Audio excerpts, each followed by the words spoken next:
Bonjour à tous, impossible de parler de ville durable et de consacrer un plateau Web TV à la ville durable sans parler d'éco-quartier, un concept qui a même précédé celui de ville durable. Alors pour en parler justement, une experte du sujet, Fadia Karam, bonjour. Bonjour. Vous êtes directeur grand projet urbain durable au sein du groupe Big Immobilier, c'est bien ça? Tout à fait.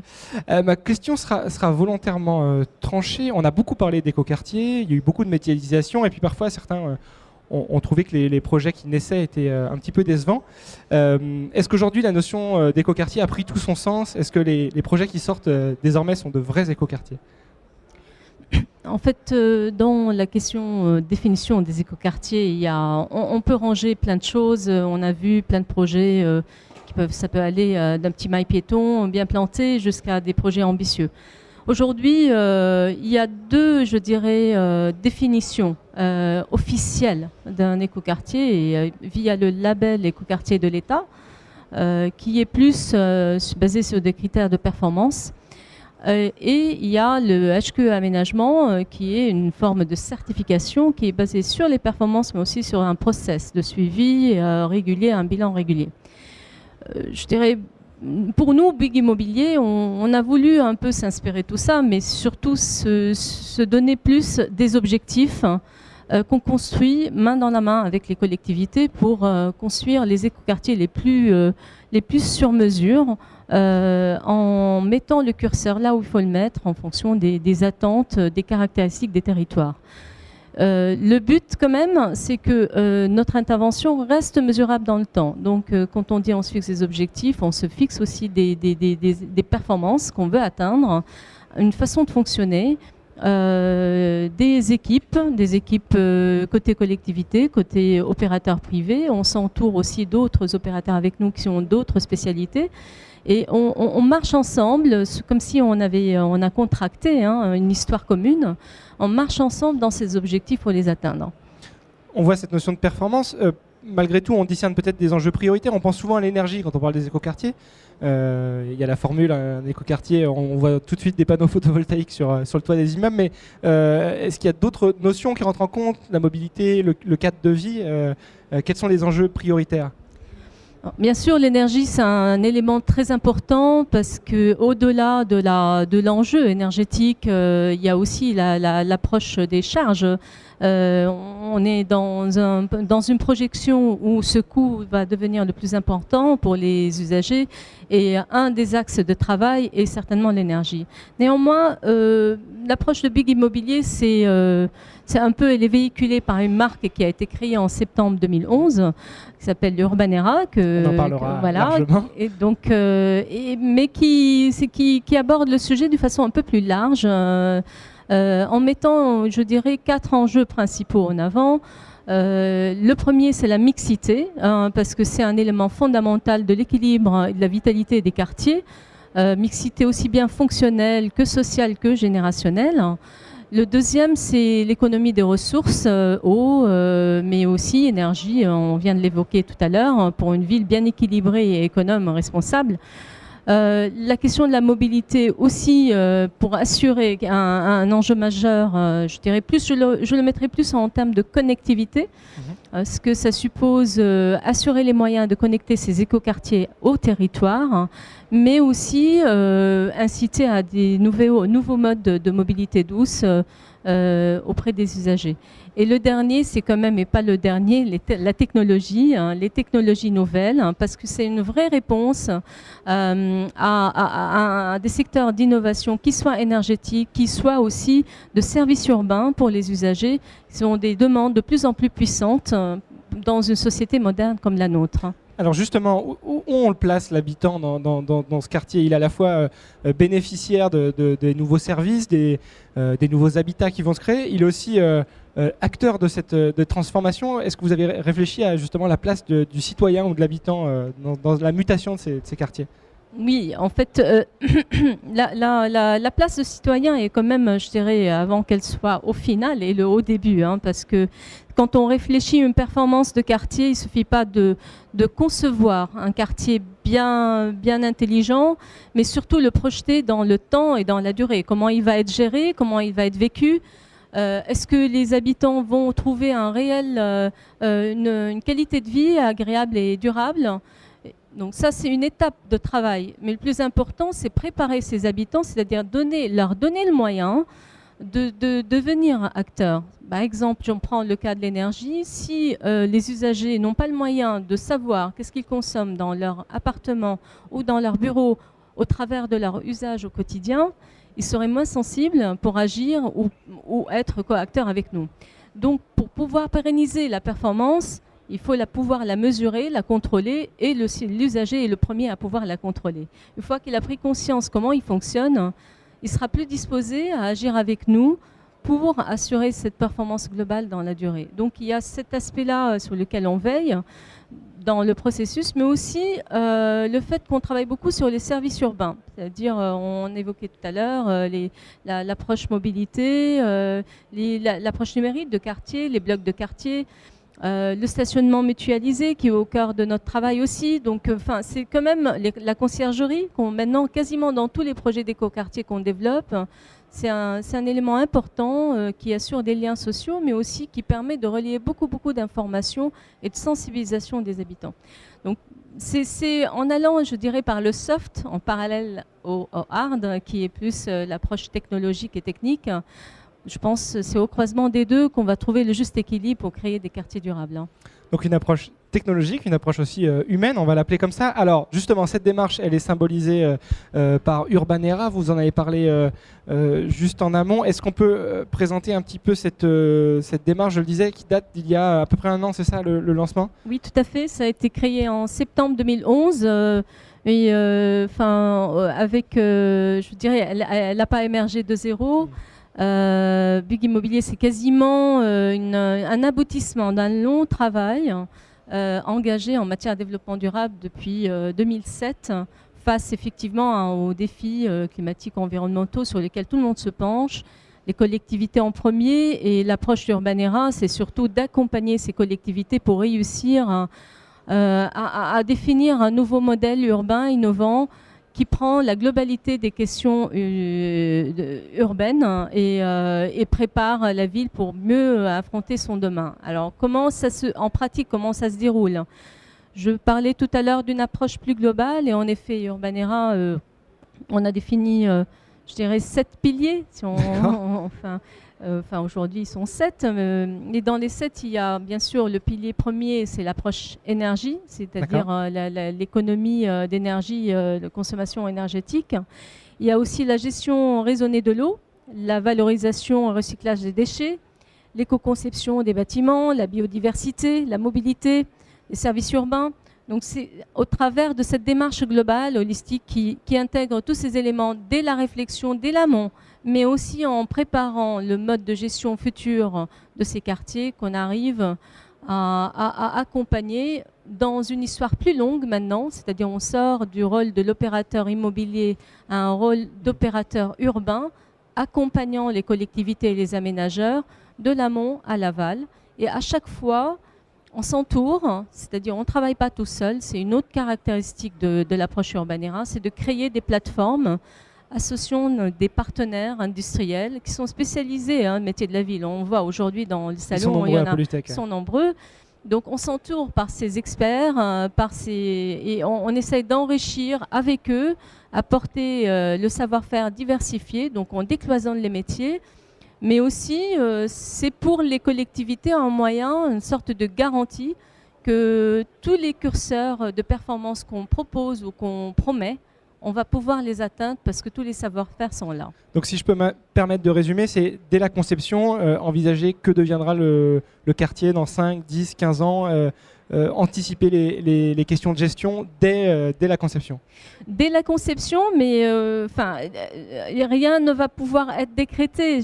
D'où l'importance d'un suivi permanent, de pouvoir ajuster en marchant. Vous savez, l'histoire des aménagements, c'est souvent entre 7 à 10 ans le cycle le plus court, 10-15 ans en moyenne les écoquartiers pour qu'ils puissent vraiment arriver à un réel bilan. Donc c'est qu'on puisse mettre en marchant le curseur au bon endroit, ajuster les actions en marchant et pouvoir en permanence dire est-ce qu'on a pu atteindre ce qu'on veut chercher, est-ce qu'on s'est ajusté, est-ce qu'on s'est mieux impliqué, est-ce qu'on ajuste les solutions en fonction des vrais usages, parce qu'on peut décréter des choses, mais en fin de compte, peut-être les habitants ne pratiquent pas de la façon où on a pu imaginer. Il faut qu'on puisse ajuster dans le but toujours qu'au final, on puisse en tirer, par exemple, un bilan carbone optimisé, parce que l'approche transport a été bien intégrée, la construction a été bien conçue, mais aussi qu'on puisse créer des quartiers où il y a une réelle qualité de vie, où les gens contribuent dans cette qualité. On parlait d'indicateurs, de critères de performance. Alors, pour l'énergie, on cible assez bien. Sur ces questions de qualité de vie ou de service, est-ce que c'est possible de mesurer la satisfaction des habitants ? Ça sera un petit peu plus délicat que de mesurer les chiffres d'un compteur.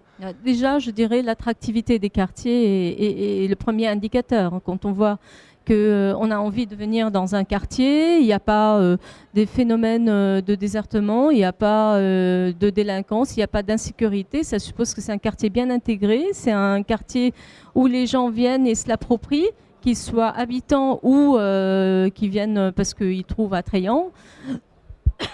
Pardon. Donc ça, c'est les critères de réussite.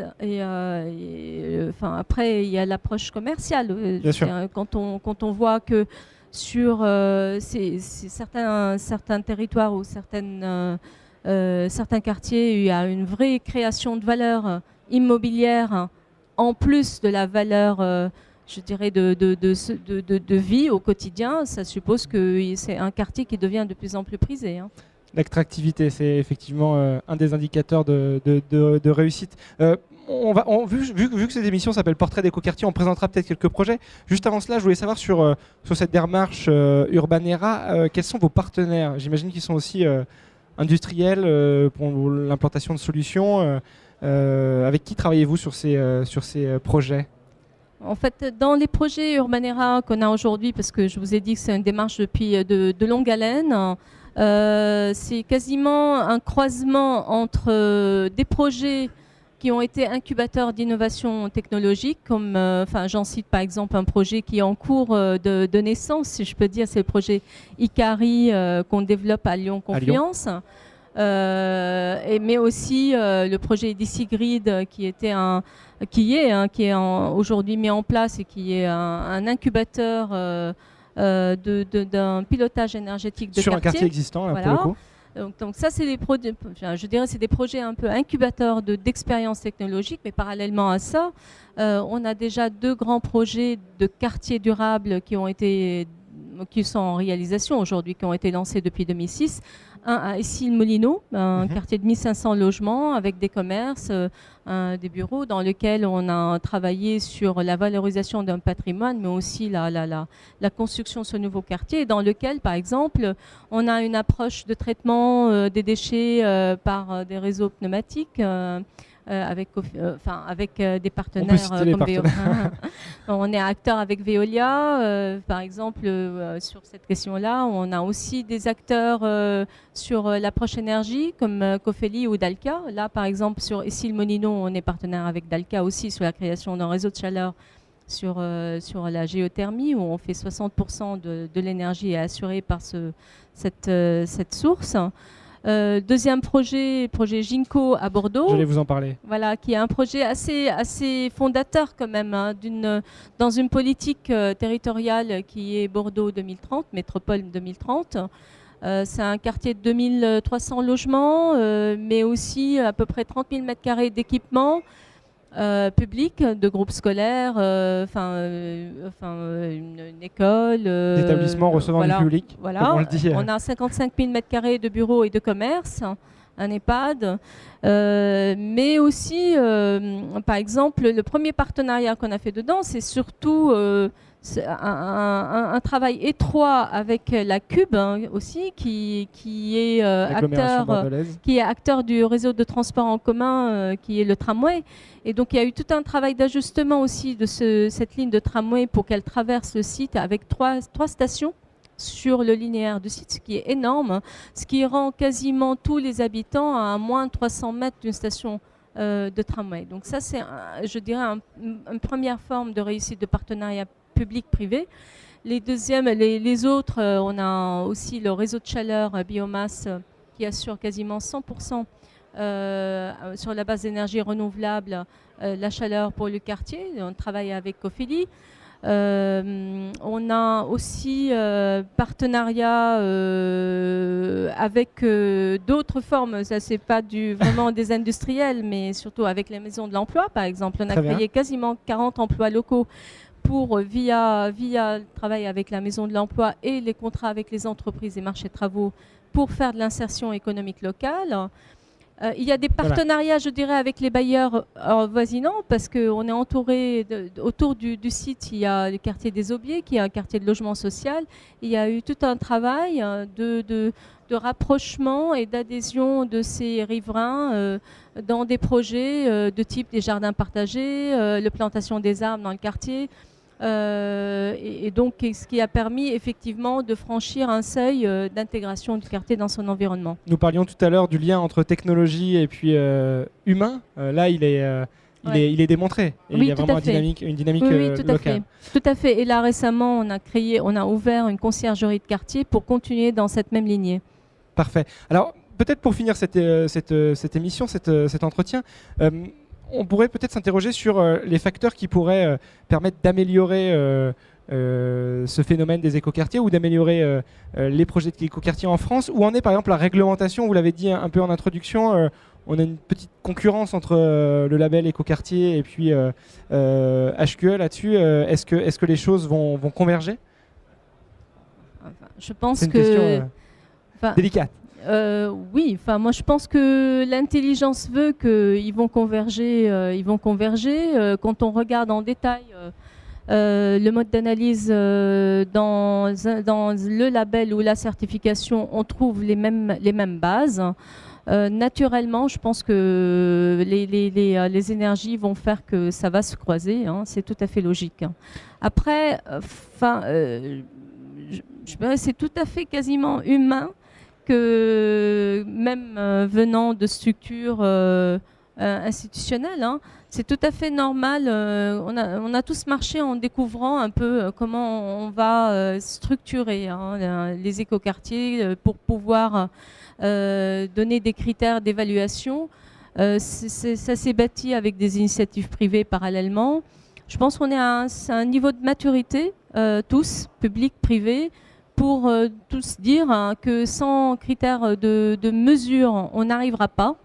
Donc, au-delà de l'évaluation des performances, il faut une méthode, il faut un process de management dans le temps, un contrôle régulier, ce qui rapproche effectivement la démarche du label écoquartier, de l'approche de la certification HQE aménagement. Et le fait que le projet ne peut pas se faire par le privé tout seul ou par le public tout seul. C'est un vrai partenariat dans lequel il y a pas mal de leviers de création, de richesse à trouver. Et donc, c'est aussi un deuxième critère qui va rapprocher, à mon sens, les deux labels cités. Très bien. Il y a le dialogue, il y a la certification et puis il y a peut-être l'émulation. Le fait de voir des projets comme ceux que vous avez présentés sortir de terre va donner des envies aux collectivités, aux promoteurs de travailler sur des nouveaux projets. Est-ce que vous ressentez comme ça sur le terrain un changement d'état d'esprit, notamment chez les collectivités Les collectivités, ils ont des attentes, ils ont des préoccupations. Aujourd'hui, on voit, toutes les grandes agglomérations se posent aujourd'hui la question quasiment de l'approche énergétique à l'échelle des territoires, alors que peut-être il y a 2-3 ans, ce n'était pas vraiment un critère. On parlait de l'eau, des déchets, c'était des questions un peu récurrentes. Mais là, la question énergétique émerge, devient un vrai souci, un vrai centre de réflexion. Donc tout ce que le privé peut amorcer en innovation, qu'il soit promoteur, opérateur, technicien, expert, toutes ces recherches ne peuvent que intriguer et enrichir, et toutes les collectivités intelligentes n'ont qu'un seul but, c'est de faire grandir la qualité de leur territoire. Donc on les voit tout à fait intrigués par ces démarches et ont envie de collaborer. Mais aussi, je dirais, c'est quasiment réciproque. Je donne un exemple assez frappant. Aujourd'hui, par exemple, sur Lyon-Confluence, l'ambition portée par les collectivités au travers du plan d'action WWF est très inspirant, même pour nous privés, parce qu'il va dans une démarche holistique. Donc ça croise d'une certaine façon ce qu'on a, nous, commencé à travailler par Urbanera, mais il va beaucoup plus loin. Et il est assez enrichissant, et donc l'enrichissement mutuel. Et sur un temps assez long en plus, pour connaître un peu la démarche, l'idée c'est de mesurer les progrès aussi sur plusieurs années dans le cas du WWF. Oui, et à la mesure sur plusieurs années, à plusieurs échelles. Oui. Parce que un écoquartier durable, c'est bien, mais il faut passer à l'échelle supérieure demain, c'est-à-dire la ville durable. Et la question des mobilités, la gestion de l'eau et déchets, toutes ces questions environnementales auxquelles se rajoute la question du pilotage énergétique. On passe à l'échelle supérieure, c'est-à-dire l'échelle du territoire. Et donc l'action des quartiers sur lesquels nous, on peut agir en tant qu'opérateur privé, elle n'a de sens que si elle intègre complètement la politique territoriale dans ces domaines. Parfait, mais on retiendra cette idée pour conclure. Merci beaucoup Fadia Karam pour ces portraits d'écoquartier avec un S. Merci de votre venue sur le Salon Polytech et sur ce plateau. Merci à vous de nous avoir suivis. Notre plateau Web TV autour de la ville durable se poursuit avec 11 autres vidéos à découvrir sur Cleantech République. Restez verts, au revoir.